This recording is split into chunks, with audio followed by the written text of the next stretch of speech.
Before the Wheel Specialist came along in our lives, I was a sales trainer for a large conservatory blind company, but my life's always been in marketing. So I had businesses before where I was setting up field marketing campaigns around the country, employing staff and putting on events and all that jolly stuff. But it's all about getting people to know who you are and what you do. Yeah, that's been the common thread that I've always done. Whether it's wheels, ice cream, blinds, it's all the same. You've got to get people to know who you are. Vernon, my husband, was looking for an alternative career. Always been interested in cars, and then discovered this business, Wheel Refurbishment, of which he had to explain to me in infinite detail because I'd never heard of such a thing. And then he discovered the Wheel Specialist, and the rest is history. Just thought it was a superb product, great service, and looked into it in more detail, and there was nothing else like it on the market. So it was definitely something that he wanted to pursue, and got my buy-in, and rest is history. We looked into franchising due to the fact that the Wheel Specialist was a fait accompli. It was a package that was put together, already done. It wasn't necessarily it was something that we thought, oh, we must go into a franchise, but we investigated the Wheel Specialist, and it was already done and dusted. It was all in one big package.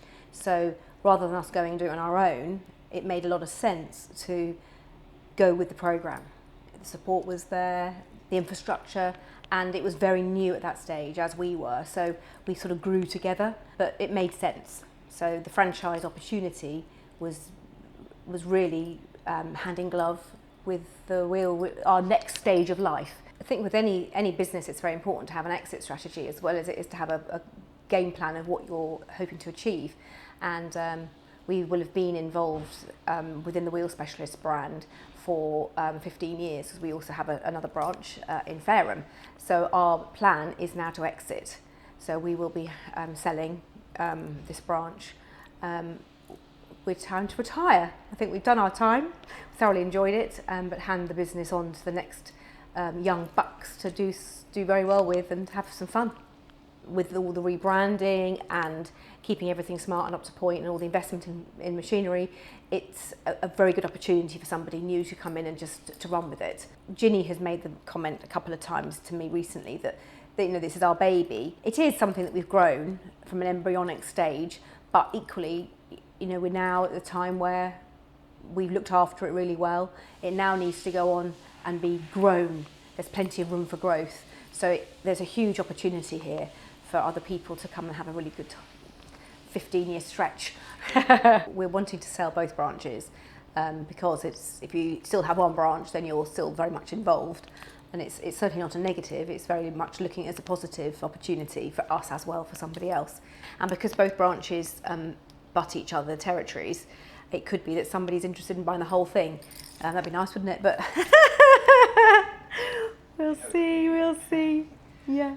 Vernon and I went up to head office a couple of weeks ago. We hadn't been out for a long time. They have been really working on the brand. I think that's one of the things that I feel very passionately about now, is how strong the brand is. And they've worked really hard with pulling the branches together, and how the whole thing just works really nicely. Any established franchise, you know where you are, don't you?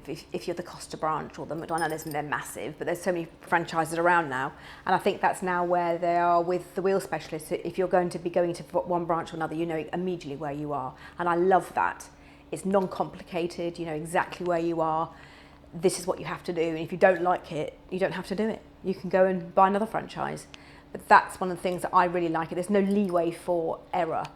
And I think somebody coming on board now, it's a really fresh approach. You can really concentrate on the business rather than worrying about, do we do this? Well, this is what you do because it works and you're meant to do it. It's proven, it's tried and tested. So I think the longevity of the brand definitely pays dividends for somebody coming in now, because they know so well what they're doing. Having two franchises within the network has given us the opportunity to have a nice life. It's a good income, it's very profitable. For me, it's been learning about running a business, of course, the world has changed so dramatically in the last few years. But equally, if we'd had our own business without being the support of a franchise, it might have been a very different ball game. There was a huge amount of support behind the scenes for us with that, with the COVID, and the support at head office has moved on enormously, which is something again that I take great comfort from. We're talking to one of our managers at the other branch of Fareham, and he's wanting to do a management buyout. And if he can get an investor, then that would be great. And it will change his life immeasurably financially, because he will have a very nice income from it when he's paid well now. But the harder he works, the better he'll do. It's one of those things, isn't it? But Vernon and I have driven the business quite hard over those years, and we've been very much involved. And it's only in the last few years that we've taken a back step because we want to exit. And if you are so involved, then when you sell it, it's not appropriate that you're still involved, is it? It's important that the business is standalone, that the team running the business, we just lead it. And then anyone coming in who's purchasing it, then it doesn't fall down because we're not involved. I think my advice to anybody who was considering going into this world and opening a Wheel Specialist franchise would say stick to the model. Do what it says. Don't deviate. If you do what it says, it will work. It's exactly the same as when I was a sales trainer. There was a process that you followed, and it was a bit like making a cake. And I know people have made this reference before, that if you put all the ingredients in the right order, you'll get a beautiful, spongy, delicious cake. The same thing here. If you do what it says on the tin, you will get a very well-rounded business. You'll get a nice, growing business. You get well-trained staff, you get all the health and safety support, you get the quality of the wheels, come out beautifully. It's the right thing, the equipment is right, every element of it works. So don't stray off the path, I think would be the message. Don't waste your energy. If you're going to be thinking that, it might not be the right thing for you. Maybe go and start your own business. If you want a franchise within the Wheel Specialist, it's so tried and tested now, stick to the model. I think that would be my advice.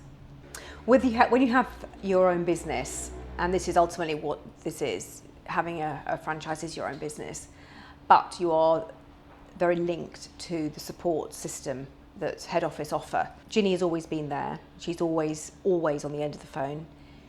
Very happy to talk. Jack is now, well, he's been for a long time.